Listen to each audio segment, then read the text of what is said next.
Presiden. Inilah Anies Presiden. Baswedan. Presiden. Anies Republik Indonesia. Presiden. Anies Presiden. Anies Presiden. Anies Presiden. Assalamualaikum warahmatullahi wabarakatuh. Waalaikumsalam warahmatullahi wabarakatuh. Sobat Kimung, kembali lagi di QM Talk Channel. Bang Jali kembali membuat konten sama Om Kimung. Tepatnya ini malam hari Senin ya, tanggal 8 Mei 2023. Nah, ini mau bikin konten membahas soal pidato politiknya Pak Anies di Istora ya. Iya. Itu hari Minggu apa hari Senin tuh? Ulang tahunnya Pak ini hari Minggu. Hari Minggu ya, ulang tahun. Lebih tepatnya di ulang tahun Pak Anies Baswedan gitu. Jadi di hari ulang tahunnya Pak Anies itu melakukan pidato politik lah, dengan berkumpul dengan relawan-relawannya yang akan bertanding di pemilu Pilpres 2024. Nah, ini yang serunya nih, gimana banyak statement-statement yang menarik. Bang Jali nonton sih nggak full, tapi sebagian besarnya yang poin-poin pentingnya Bang Jali nonton itu. Ini benar-benar pidato yang sangat bagus menurut Bang Jali ya, gimana isinya, tutur katanya itu benar-benar bisa diterima oleh masyarakat umum gitu. Jadi paham semua masyarakatnya. Nah, ini sekarang kita mau diskusi nih sama Om Kimung nih. Mungkin Om Kimung punya pendapat-pendapat yang berbeda atau yang justru malah bisa membuat Sobat Kimung makin akan memilih Pak Anies atau malah makin berpaling. Nah, ini kita lihat nih. Oke, Om Kimung, pidatonya kurang lebih hampir setengah jam ya. Iya. Ya 15 menitan lah kalau nggak salah yang lebih. Cuman ada beberapa statement yang dia menyebutkan pencapaian-pencapaiannya saat dia menjabat jadi gubernur. Iya, gubernur DKI. Dan juga ada membahas soal pemerataan keadilan sosial bagi seluruh rakyat Indonesia. Dan itu bisa disebut ingin diwujudkan jika dia terpilih jadi presiden 2024-2029. Nah, Om Kimung tanggapannya gimana ya soal pidatonya Pak Anies? Silakan Om Kimung.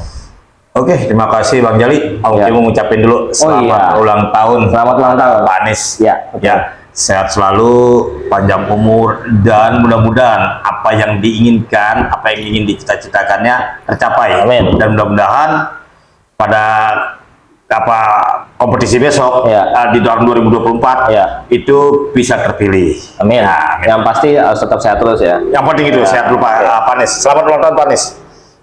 Oke, Sobat Kimung, ini pidato politiknya kalau menurut Om Kimung secara full itu retorikanya bagus banget. Itu sebentar, Om Kimung nonton full? Full. Oke. Bang Jali soalnya enggak? 3 kali Om Kimung. 3 kali ya? Sampai mengulang 3 kali ya? Ulang 3 kali. Oke. Karena Om Kimung pengen tahu apa sih poinnya ya? Poin yang terpentingnya di situ. Yang pengen disampaikan Pak Anies ya, oke. Tapi Om Kimung ajib jempol sama Pak Anies, itu retorikanya, tutur katanya, naiknya memainkan emosi simpatisannya, pendukungnya itu jago banget. Jadi secara kemampuan, skill public speakingnya jago.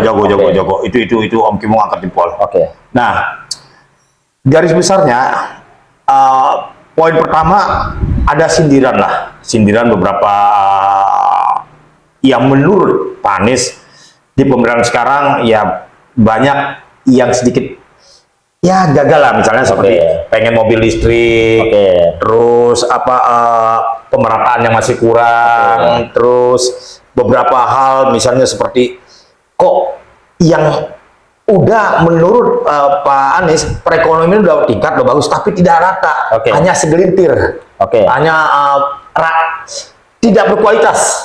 Pertumbuhan ekonominya tinggi tapi tidak berkualitas.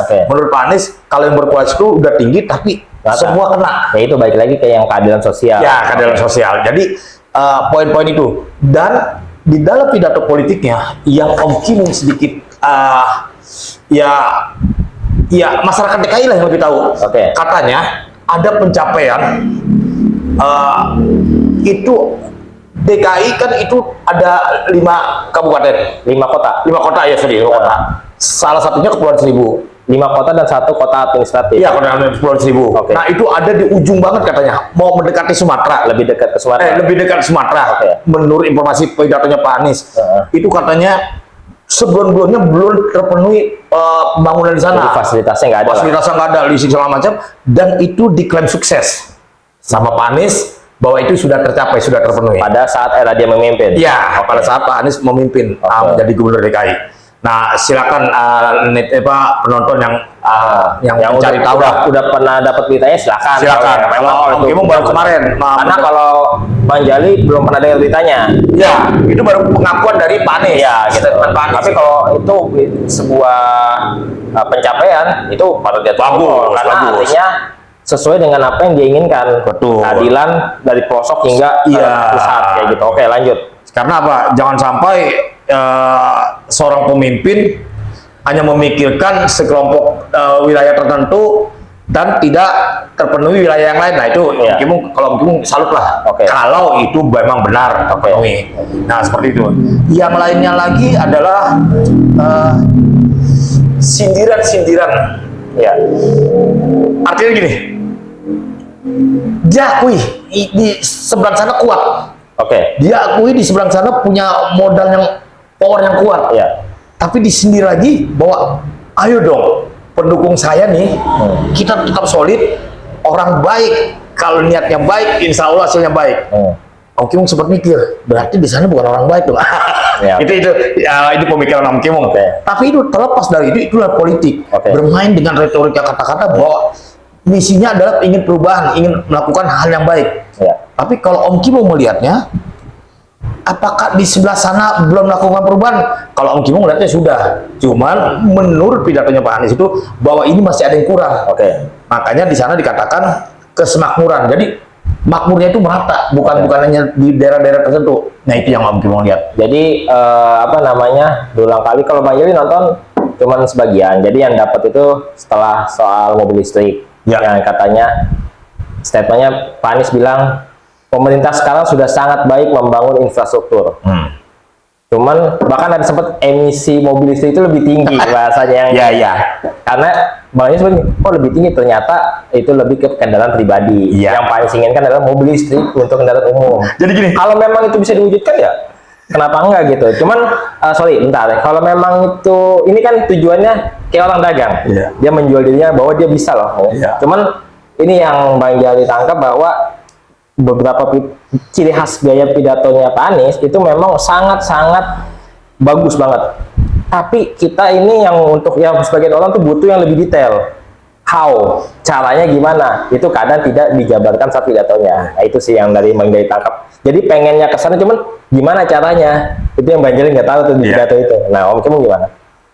Kalau Om Kimung tertarik yang di sana ya, tapi Om Kimung mulai dulu ya. Silakan. Dari awal pidatonya itu bagus banget. Artinya apa?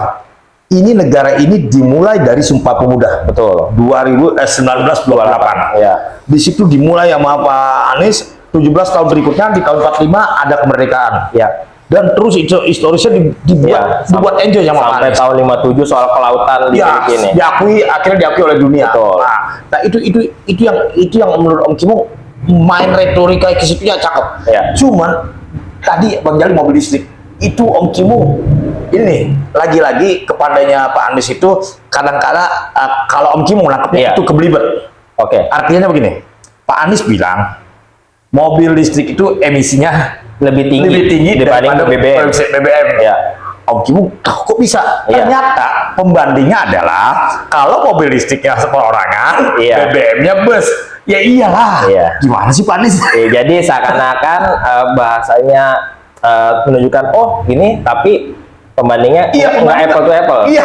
Kalau mau mobil pribadi dengan mobil pribadi, listrik dengan kalau seandainya mobil pribadi dengan mobil pribadi ternyata lebih tinggi listrik, itu baru. Nah, itu baru. Tapi ini ternyata pembandingnya seperti itu.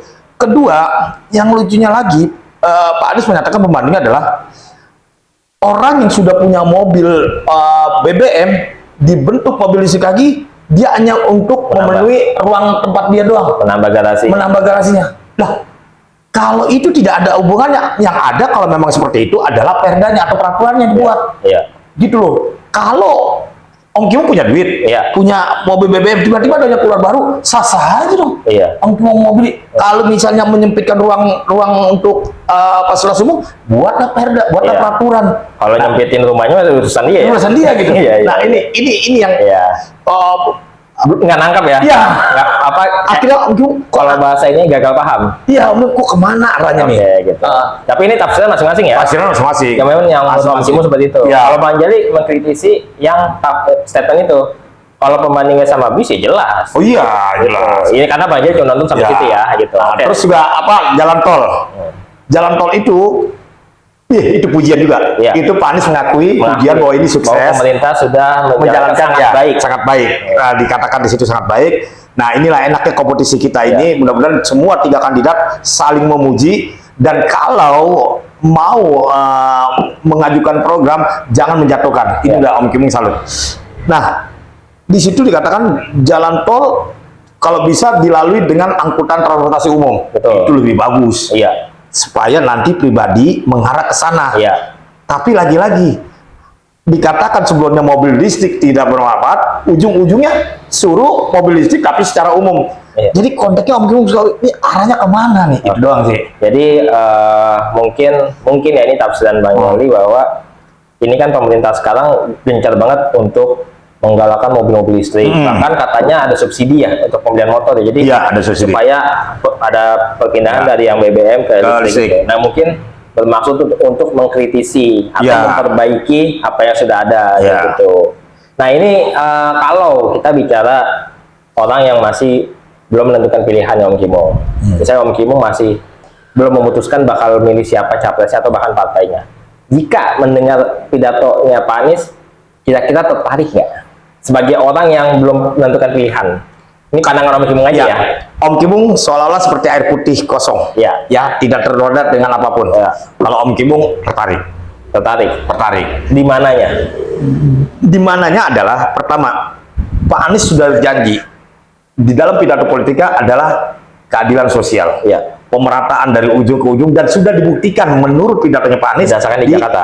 Di DKI Jakarta. Ya. Jadi ada daerah yang tidak tersentuh, akhirnya Pak Anies menjadi pimpinannya itu tersentuh. Oke. Sekali lagi Om Kim katakan menurut pidatonya Pak Anies ya. Ya. Bukan Semua berdasarkan pidato. pidato. Nah, kedua adalah Pak Anies berjanji pada saat pidato politik tersebut adalah ini kekuatan ada di tangan rakyat. Sampai rakyat pun dikatakan seperti itu. Kekuatan di tangan rakyat. Pemimpin boleh ganti, tapi rakyat tidak pernah, kekuasaan tidak pernah tergantikan. Oke. Artinya apa? Kalau Pak Anies terpilih, Om Kim berpikir pasti Pak Anies lebih mendengar suara rakyat. Iya. Itu. Jadi kalau orang awam, ya, Om Kim seperti air putih, Om Kim pasti tertarik. Oke. Gitu. Oke. Jadi intinya pidato ini memberikan apa ya? Bisa dibilang ini kayak mengumbar janjinya dia ya. Iya, tapi mau kalau seorang calon Pak Harus seperti itu ya? Begitu kan, Harus ngomong kayak gitu ya? Menjual diri kok. Iya, iya. Promosi gitu. Ya. Dan itu cakep. Iya. Cakep banget gitu. Sangat bagus. Om Kim 3 kali nonton tuh, kok enak gitu. Iya, iya, Enak. iya, iya. Dan itu 3 kandidat Om Kim belum pernah, apalagi Pak Prabowo. Pak Prabowo tuh Agak ini ya. enggak retorik, mainan kata-kata enggak. Iya. Kalau Pak Ganjar masih mending lah.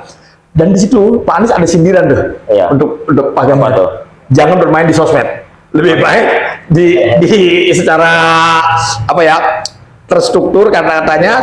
Pokoknya begitulah, ada Iya. sindiran gitu. Ya mungkin ini ya namanya politik. Nggak apa-apa, sah-sah aja. Iya, sah-sah. Sindiran nggak apa-apa. Selama bukan black campaign. Ya, Ya, black campaign. selama tidak memainkan sara, tidak Ya, memainkan ini nggak apa-apa, sah saja. apa-apa gitu. Nah, yang kemarin yang buat kaget tuh, Apa tuh? kayaknya seolah-olah black campaign, apa kalau kayak begitu yang kemarin seolah-olah tamu datang kok undangannya beda. Ah, Itu ini gimana tuh? yang Seolah-olah apa tuh? jadi Bang Jali sempat lihat ada di cuplikan di video YouTube Ya. itu channelnya TV One. Ini Ah. jadi berdasarkan sumber ya, Ya. bahwa diduga ada sabotase. Iya. Nah, ini sabotase ini kan artinya ada yang apa ya, mencurangin lah bahasa kasar Iya. atau mengganggu lah Hmm. gitu. Jadi ada di mana undangan, tamu-tamu undangan ini jangan membawa kartu undangan Iya. untuk di scan barcode sebagai tiket masuknya lah kayak gitu ya kan. Jadi keterangannya saat di scan itu acara di Sentul, di Sentul di Bogor, padahal acaranya di Istora. Tapi yang nggak make sense-nya, yang nggak masuk akalnya, kok dia bisa datang ke Istora duluan? Ibaratnya nih, Bang Jali dapat undangan, undangannya ini acaranya di Samalah Sentul gitu. Nah, Bang Jali datang ke Sentul, tapi ternyata alamat itu terus di Istora. Itu baru dibilang sabotase. Sabotase. Tapi kalau seandainya datang ke Istora, Acaranya di Istora, scan tapi keterangan alamat ini kan cuma penulisannya alamatnya ini kabar yang Bang Jali tangkap di TV-One. Nah itu menurut Om Kim gimana tuh? Kalau Bang Jali sih aneh sih. Om Kim nggak merasa aneh, tapi itulah mungkin media yang terlalu ini ya, membesarkan, media ya, membesarkan bahwa itu ada seolah-olah sabotase. Kalau Om Kim melihat ya, Om Kim sekali lagi ya, sudut pandang Om Kim sebagai orang awam, makanya kontennya adalah orang awam bicara politik.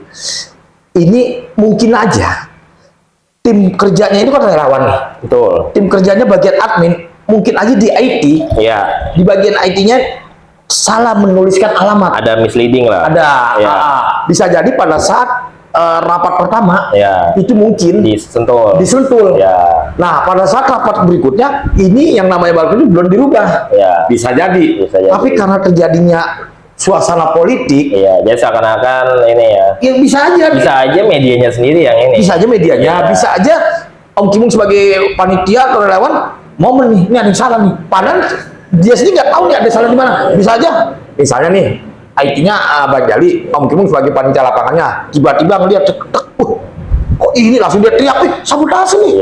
Padahal bisa jadi kesalahan ada dari timnya sendiri, dari Bang Jali gitu. Tapi kalau seandainya sabotase harusnya disentuh ngumpul ya. Harusnya kalau memang sabotase pada saat dia undangan nggak di sini ada sebagian disentuh. Nah kalau itu terjadi, wow itu bahaya, itu bahaya, itu pasti ada sabotase. Nah ini di acara pidato ini juga datang hadir ketua partai PKS Ahmad Syahiku ya. Dan juga Demokrat. Tapi Pak Surya Paloh yang nggak hadir ya, diwakili sama wakil ketua umum. Itu dia memberikan pidato karena Bang Jali nggak nonton sampai selesai ya. Ada pidato Pak sama ini, tapi Om Kim nggak lihat gitu karena kurang tertarik. Kalau Om Kim tertarik dengan pidatonya Pak Anies. Jadi karena kenapa Om Kim nggak tertarik? Itu aja Om Kim sempat tanda tanya kemana Pak Surya Paloh, gitu loh. Mungkin lagi ini ya, ada acara lain ya. Bisa jadi alasannya sama seperti yang keluar istana, lagi ada di luar negeri. Bisa jadi sekalian aja lah ya. Sekalian aja jadi nggak pulang. Nah ini kita udah di ujung, maksudnya pengen bahas kapan resminya nih menurut Om Kim Pak Anies resmiin cawapresnya kapan? Karena jelas yang di acara ini yang datang ya ketiga partai itu. Berarti bisa dibilang kemungkinan untuk ada tambahan partai kegabung koalisi perubahan bisa dibilang nggak ada nih, karena harusnya kalau ada kompetensi kan minimal ada yang hadir. Benar nggak? Minimal siapa hadir dulu untuk ini. Nah, ini koalisi ini kira-kira bakal tetap bertahan sampai pendaftaran apa gimana menurut Om Kim deh? Dengan ketidakhadirannya Pak Surya Paloh, Om Kim jadi ragu nih, apakah ini akan terus bertahan? Harusnya datang ya. Harusnya datang. Apapun yang terjadi, kekuatan partai koalisi perubahan itu ada Pak Surya Paloh. Karena Pak Surya Paloh yang mencetuskan pertama gitu.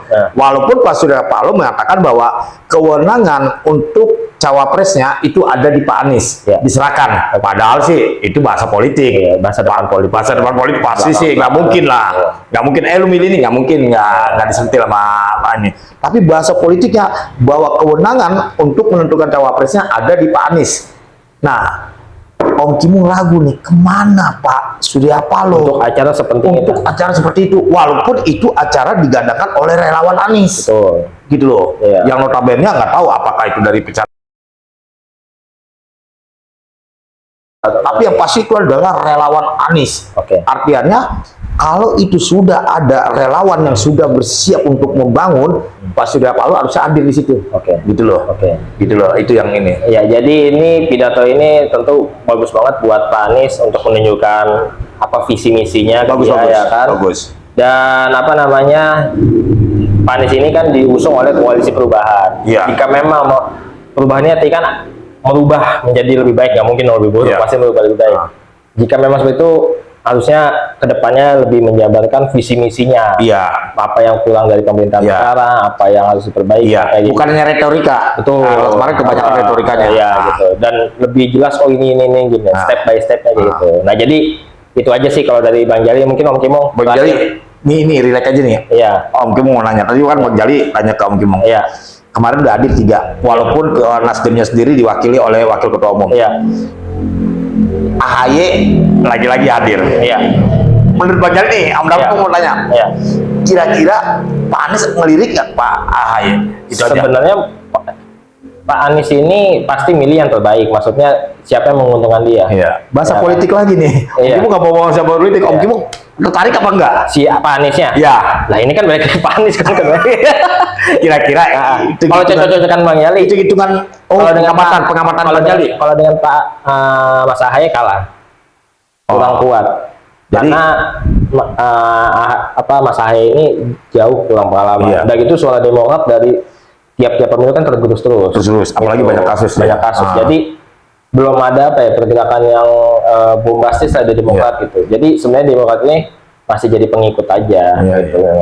Kalau ini Pak Anies ini kalau mau pasangannya sama yang lagi ada di dalam pemerintahan yang punya nama kayak gitu. Ya kayak yang non partai lah. Ya, gitu. ada Pak Erik sama itu ya. Pak. Ya kayak gitu. Tapi di pemilu kali ini benar-benar tertarik unik loh. Banyak Iya. yang ngebet.